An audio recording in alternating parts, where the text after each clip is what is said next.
4303. Oh. Yung kinukuha namin, yung makita yung Guys, 4303. wawa naman si ate. Malaking Tatayo, uupo. Tatayo, uupo. Bibigyan natin si ate ng ano. Bigyan natin si ate ng 5 piso. Para hindi naman siya napapagod tumayo. Ay, 10. So guys, so bibigyan natin ng ano,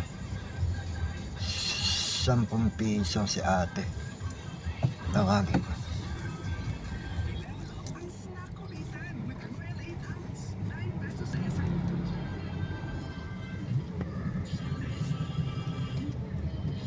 Lakban tayo guys.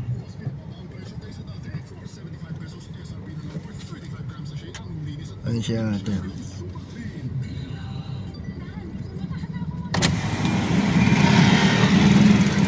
Iitsa na lang natin guys. Oh, sige, mamaya kunin mo tayo ha. Oh.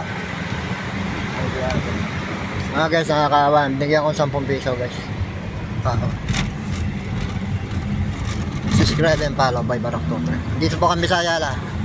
Sama kayo mga galing ng Tugigaraw. Ayan o. Puno kami rito guys. Ano, gusto nyo? TikTok. Ayan o. Oh, dito o. Ayan o. Kaway te, kaway. Oh, kaway. Galing sila ng Tugigaraw mga guys. Pupunta sila ng Makati, Circuit mga guys. Oh. Ang gaganda ng mga pasero ko. Mga bata pa. Ayan o. Maganda niyan lahat eh. Mga dalaga yan, mga paps. Dalaga pa. Dito tayo, puro sarado mga kalye guys. Ano? Puro panran ngayon, linggo, grabe. Pag mula Buendia hanggang Moa, puro panran. Wala nang ginawa kundi magpanran. Oh.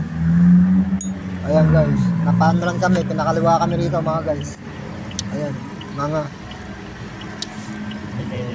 Doon tayo. Ayun si ano, ginawang yelo yung ano, kalsada. Grabe, no? Nag-skating sa Skating sa ano, grabe, no? Guys, ginawang yelo yung ano, highway ng Ayala, guys. Yung Amerikano. Ayan. Grabe, puro panran. Huwag kayo pupunta rito pag linggo. Moa, Buendia, pati Ayala, kinana nila. Wala nang madaanan yung mga motorista, mga guys. Iatid ko pata ng ano, circuit. Subscribe and follow. Bye, Barok Tutor.